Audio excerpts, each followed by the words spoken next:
being victimized. That's why I'm asking for a parliamentary commission of inquiry. Thank you, Mr. Speaker. Senator Nderitu. Asanti Bwana Spika kunipa fursa hii. Kwanza kabisa nataka kuleta risala zangu za rambirambi na watu wa Laikipia kwa familia ya Albert Omondi Ojwang.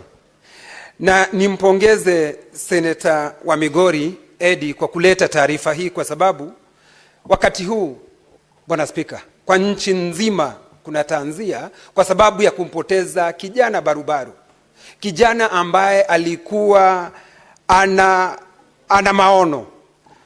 Bwana Spika, na hii imekuwa ni kama kawaida, kwa sababu inaonekana watu wanaongea na polisi, maafisa wa usalama wamezoea, watu wataongea watanyamaza. Bwana Spika, nasema hivi kwa sababu kuna taarifa ambayo tungetaka kujua kile ambacho kilimuua padre ambaye anaitwa John Maina Ndegwa wa Boyman. Vile vile taarifa kuhusu padre ambaye anaitwa Alois Cheriot Bet. Lakini Bwana Spika, ikiwa taarifa kama hizo wezi kazipata, wanajua ya kwamba hata huyu kijana ambaye tayari tunaambiwa ya kwamba na maafisa ambao wanatuambiwa kwamba watafanya uchunguzi wao wa kwanza walisema ati katika seli Ojwang alijigongesha kwa ukuta. Bwana Spika, huyu Ojwang hakuna mahali kunasemekana alikuwa na ugonjwa wa kifafa ati alianguka. Ni wazi julikane alipokuwa akichukuliwa Homa Bay, maafisa wa usalama walihakikishia wazazi wake ya kwamba ako sawasawa na atapatikana akiwa vile vile. Bwana Spika, alitoka huko akiwa buheri wa afya, lakini ukiangalia ripoti ya upasuaji wa mwili wake inaonyeshana ya kwamba alinyongwa, na vile vile inaonekana ya kwamba alipigwa kichapo cha mbwa kuingia msikitini. Bwana Spika, hii ni aibu kwa maafisa wa usalama, kwa sababu wao ndio wamepewa jukumu kulinda mali na maisha ya wananchi. Bwana Spika, sasa inafika kiwango ya kwamba wananchi wanashindwa, wakimbilie majambazi? Hapana.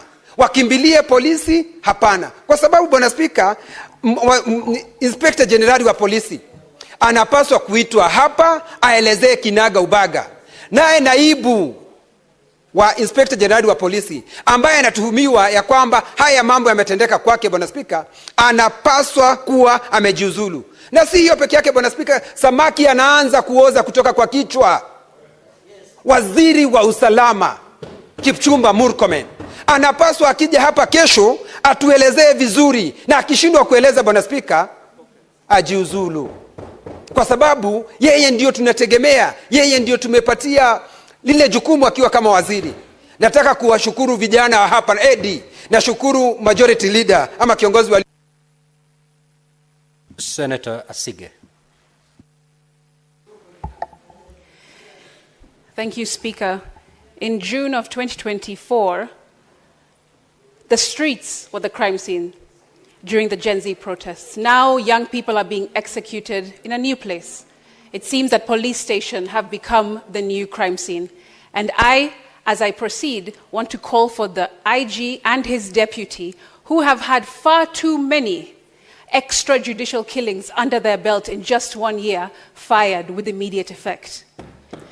Mr. Speaker, because there are too many rights that have been violated through the death and the killing of Albert, 26, 28, and 29, and other articles of the Constitution. Why was Albert Ojwang arrested without a warrant or a clear explanation of the charges contrary to Article 49? Why was he transferred over 350 kilometers from Homa Bay to Nairobi instead of being processed locally? On what basis was he even detained in Nairobi? Why was his safety not guaranteed while in police custody as mandated by Section 59 of the National Police Service Act? And if the allegations of corruption that he made were worth killing him, then why isn't this precisely what we're investigating? Because only a hit dog hollers. DCI should not be seen anywhere near this investigation, Speaker. A judgment by Justice Mugambi on the 9th of May 2025 clarified that only IPOA has the mandate to investigate deaths and injuries caused by police officers who are on duty or occur in custody. not DCI, not any other department of the police. Also, the Security Services Laws Amendment was introduced in Parliament to expand IPOA's oversight powers and give it more teeth, not just recommendations, but actually allow them to make arrests. But the National Assembly has blocked this bill. We know that. They say that it doesn't concern counties, thereby stalling its legislative process in this Senate, and therefore obstructing real justice. We have to fight as a Senate to bring that bill. Dead people don't tell tales, Speaker, but the collective voice of Kenyans demands that this tale be told and justice be served immediately. I thank you. Senator Kisang. Thank you, Honorable Speaker. Honorable Speaker, I also joined my colleagues to condemn the killing of Albert Ojwang, Honorable Speaker. Honorable Speaker, this is a young man who was teaching. In fact, I want to send condolences to the people of Oma Bay, the people of Taita Taveta, because he was a teacher there, Honorable Speaker, and the only child. So it's unfortunate that he had to die in a police cell. I don't know if the police don't know that there is a law that was passed 2019 called Computer Misuse and Cybercrime Act, that if anybody abuses you in the social media, you report, take them to court, and charge them. So there was no need to kill this innocent young man, Honorable Speaker. Honorable Speaker, I think it is time now for the National Police Service to put CCTV cameras in the cells, because we have lost many people in the cells, and there is no record to show what could have happened, actually, Honorable Speaker. They need to put, the National Assembly need to afford some resources so that all our cells in the country, Honorable Speaker, are put CCTV cameras so that, there will be no excuse to say that somebody committed suicide. The report of autopsy is already out, Honorable Speaker, and they have said, the pathologists have said, Albert died not because of self-inflicting injuries. This was basically done by the police officers, Honorable Speaker. Honorable Speaker, it's unfortunate, and this should not happen in a democracy like Kenya, Honorable Speaker. We have a very progressive constitution, so these things should not happen at all. Thank you, Honorable Speaker.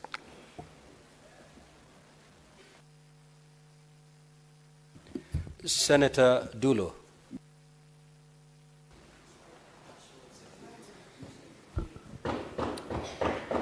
Thank you, Mr. Speaker. Mr. Speaker, I wish to join my colleagues actually in condemning what happened to Albert. Mr. Speaker, of late there is so much insecurity issues that are happening in this country. And I think it is high time that we have taken very serious action against the happenings as far as insecurity is concerned. Mr. Speaker, I saw the father of Albert actually on media trying to explain what happened to the son. And Mr. Speaker, you can imagine Albert having ugali and sukuma under a tree, and the police officers come with a motorbike and arrest the innocent young man. Mr. Speaker, if he was guilty, and I was actually hearing the father, he was saying the wife and the child were also seated there. He didn't even finish actually eating his ugali. Mr. Speaker, we should not allow loss of life in our country. This is happening. There are gangs all over actually recruited by so many people in this country, especially the politicians, Mr. Speaker. Yesterday, when this matter came up, so many of my colleagues came to me and said that we must summon IG to come and explain this matter to us. Mr. Speaker, we managed to summon, to ask IG to come and explain on this matter this morning, 11 o'clock. But unfortunately, it didn't work out, Mr. Speaker. National Assembly has requested IG to appear before them on Thursday morning at 10 o'clock. And they have requested also Senate to appear before Senate on Thursday midday. Mr. Speaker, this is a matter that police should not investigate, because it's like they are investigating themselves. IPOA is in place. They should actually move with speed and ensure that investigation is carried out, and those who are concerned should be brought to books. Mr. Speaker, I request on Thursday midday this should be the committee of the whole, where we should be able to address all the matters affecting insecurity in this country. I thank you, and I pass my condolences to the family of Albert and the wife and the widow, the widow and the child. Mr. Speaker, this is a very serious matter that needs to be dealt with and put to a stop. I thank you. The Senate Majority Leader.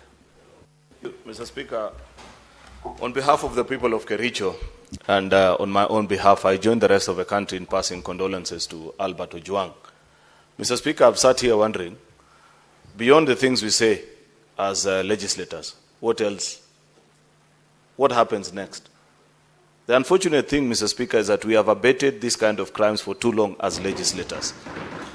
We want to sit here, get clips on TikTok and say, you know, I expressed my rage. Look at the house, it's virtually empty. Because people have shared what they want to say. They have gotten theirs for the afternoon, Mr. Speaker, without a recourse. Mr. Speaker, the motion that we passed here after the June 25th protest, if we had adhered to it, and our committees, and I've said this more than 100 times on this floor, Mr. Speaker, that there were specific things that we asked each of our committees to do. The arrest procedures, Mr. Speaker, was part and parcel of what we passed in that particular motion. Mr. Speaker, the rights of protesters was part and parcel. If that had been addressed, Mr. Speaker, the young people of Angata Baragoi would not have been killed. If we had done the arrest procedures, Mr. Speaker, Albert Ojwang would not have been picked from Homa Bay to come here. And up to when, Mr. Speaker, do we want to be a house of lamentations? Let us be serious with our work. The people of our individual counties, Mr. Speaker, did not vote us in here to come and lament like them. We should be embarrassed. This is not a matter that we should even be addressing, Mr. Speaker, because we know for a fact that we have the power. If you, as a member of parliament, whine, what do you expect young people to do, Mr. Speaker? I want to urge ourselves that for once, let us take our duty seriously. Let us ask our committee on security to lead us into a conversation. In a sitting of the entire plenary, the same way the late Senator Yusuf Haji led us in this house, in a sitting of the entire plenary, when our 3 colleagues were arrested arbitrarily. But our Speaker, let us stop this hypocrisy of just speaking and going home. People are disappointed in our actions. I expect that Professor Ojenda, that you serve as a vice chair of this security committee, together with Senator Fatuma Dulo. You want us to speak about these issues until when? Surely, can't we lead the country into making the right decisions on how to handle protesters, how to handle arrested people, how IPOA, Mr. Speaker, can do their job without being interfered with, Mr. Speaker? Because last month they told us they are investigating those who kill people in Angata Baragoi. To date, we don't know who it is. How difficult is it to tell the country, even just to know, who are these officers that went for Albert in Homa Bay? Up to now, we don't know who they are. Yet when none of our own died, Mr. Speaker, we were being given a blow-by-blow explanation hour by hour. The life of Albert Ojwang is more important. Senator Professor Ojenda. Thank you, Mr. Speaker. Mr. Speaker, let me join colleagues to commiserate with the family of the late Albert Ojwang, but also, Mr. Speaker, to condemn in the strongest terms possible, though I'm the Vice Chair of the Security Committee in Senate, and to undertake, Mr. Speaker, that the committee, as and the Chair has spoken, will go right to ensure that this matter is dealt with as by law required. Mr. Speaker, it is clear that under the Independent Police Oversight Authority Act of 2011, this matter must and ought to be investigated first by IPOA. And I'm glad that I saw the chair of IPOA, Commissioner Ahmed Isaac, together with the IG and the DIG and other police officers at the Central Police Station, which was the crime scene. Mr. Speaker, 2 things that I want to point to, Mr. Speaker. Our colleagues in this House have this afternoon spoken and made a number of suggestions. The first suggestion, Mr. Speaker, is that this matter be dealt with by the commission of inquiry and a commission of inquiry appointed under CAP Chapter 102 of the laws of Kenya, the Commission of Inquiries Act. Mr. Speaker, since the law clearly spells out the role of IPOA under sections 5 and 6, this matter would be best initially investigated by IPOA. And Mr. Speaker, unlike my colleagues who have come before me, it is important that every person in this process be investigated. It is also